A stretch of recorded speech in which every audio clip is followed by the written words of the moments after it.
The Detroit Sinai Grace Hospital emergency room. And just down the corridor, the home base for Dlive, a program working to reduce gun violence. Let me ask you a question. How do you feel about the guy who shot you now? Oh, man. Honestly. I don't hate him. I forgive him. You know what I mean? Ray Winans works with young gunshot victims. First, as a bedside advocate, and then as they heal physically, a counselor and mentor for as long as it takes. A bullet punctured Jerome's lung when a bout of road rage turned into gunfire. When I first asked you, how did you feel, you was ready to kill. I remember that. Yeah. You was calling your homeboys and everything. Talk a little bit about that. For sure. Well, you know, it took me time to get there. Trust me, that's not how I felt at first at all. I mean, I wanted to kill, bro, for sure. I wanted somebody to kill him. I wanted anything to happen to him. You know, I wanted something negative to happen to him. He did something negative to me that I feel like I didn't deserve, you know, at the end of the day. But I know, can't wish nothing negative on nobody, and to live with yourself is better to forget and to hate, you know, so I forgave him. You know, I prayed. Or at least afterwards, you know, I ain't decided. Calvin Evans is Ray's partner.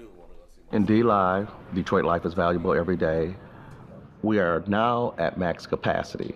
We have 25 guys on our caseload. It's 2 of us that are actually violent intervention specialists. This gunshot victim is 17 years old. I had like 20 holes in my intestine. Wow, because it was ricocheting. Yeah. Dang. I felt it though when it was ricochet. Like I felt like Just a little pain. First I didn't know I got hit until I started jogging though. So what, you was jogging to like get away or what? At first I wasn't gonna run when they shot, you know. But like I thought I felt something hit my stomach, or I thought my heart dropped. So I started jogging. Then when I got to jogging, I felt something bouncing around. Chicago has more murders than any other city, but the murder rate based on population, Detroit is higher. Overall, crime is down, but gun violence remains a part of life on the northwest side near Sinai Grace Hospital. Emergency room doctor and Dlive director Taululu Shanui realized something had to be done. You hear it on all ends. You hear it from the doctors.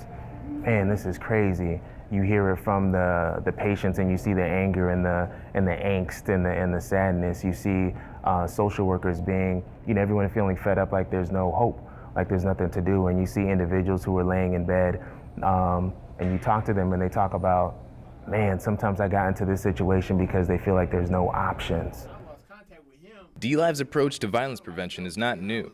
Other programs like this can be found in a few hospitals nationwide, and they're all rooted to a 30-year-old Detroit emergency room study that happened to catch Dr. Shanui's eye. I was walking through the trauma ICU, all these different departments, they show their papers that they published, and I saw a paper from the 80s that said urban trauma, a chronic recurrent disease. That study found so many repeat cases of gunshot wounds, doctors realized they were looking at an epidemic. If they could treat cancer and cardiovascular disease, why couldn't they find a way to treat urban violence? With this program that Dr. Sinui is doing, they're actually looking at the ER visit, looking at the repeated visit, and then making changes where that person doesn't get caught in that revolving door. Travis Causey was a drug dealer who found himself in the ER a second time with gunshot wounds. He started with Dlive a few months ago. Before all this, I got called a pistol at 17. That's because I was scared. I was scared of other black men. With connections he's made through Calvin, he's got a job and he's working towards his GED. When I came here, the police would harass me. I met Calvin because when he came to my bedside. Right after the police did. So I'm thinking he the police. I'm like, man, go on here with that, man. You the police, man. What actually happened is the police is looking to investigate it, so they're treating individuals like suspects, and these individuals no longer want to be treated like a suspect. They want to be treated humanely. I didn't think his program was gonna really help. I'm just like, it's just another black dude just talking, ooh. Like everybody else is always, they always got a promise. Through that promise, you always let down. Calvin says trust is the biggest hurdle, but he earns it because Dlive doesn't work with the police, like some of the other violence intervention programs do. Calvin's background helps too.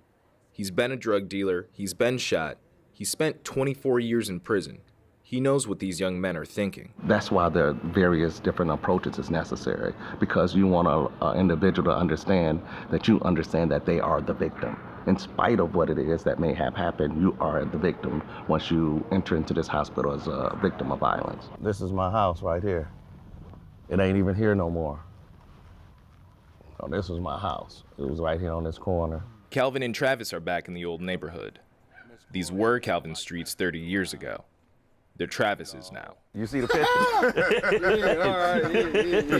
Yeah, I like that. Oh, boy. I feel like candy store, boy. Travis wants a real career now. Calvin's connected him with professional photographer Ernest Season. I always wanted to do photography. I never thought about pursuing that for real because I was worried about what my friends was gonna think, what the hood was gonna think. If I don't make it with it, I gotta go back to the hood, and then these same wolves here. How can you be a wolf and then have any type of softness to you? The dude in the hood feels so good when he got that new gun. Me, my new gun. I feel good.